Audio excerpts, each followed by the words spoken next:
মানে এটা বলাটা খারাপ, তারপরে বলি যে 200 কোটি টাকার জন্য যদি সিসি ক্যামেরা না হয়, ইলেকশন কমিশন চাইলে খয়রাত করতে পারে, আমরা খয়রাত ম্যানেজ করে দিব।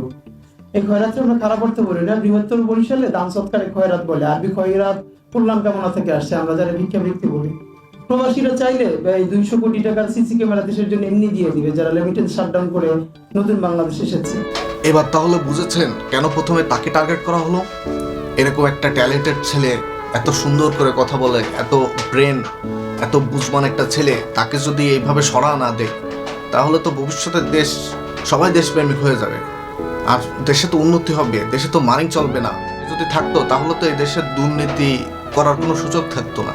আর যাই হোক, দুর্নীতি যেমন তেমন, সে আগে থেকে জানতো যে কেন্দ্র দখল হবে, ভোট চুরি হবে, এগুলো আওয়ামী লীগ করছে, এখন আবার করবে অন্য একজনরা, তো সে আগে থেকে বুঝতো।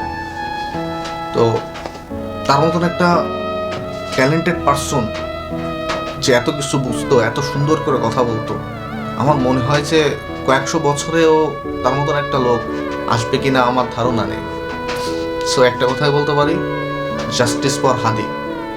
আপনারা কেউ হাদি ভাইকে ভুলে যাবেন না।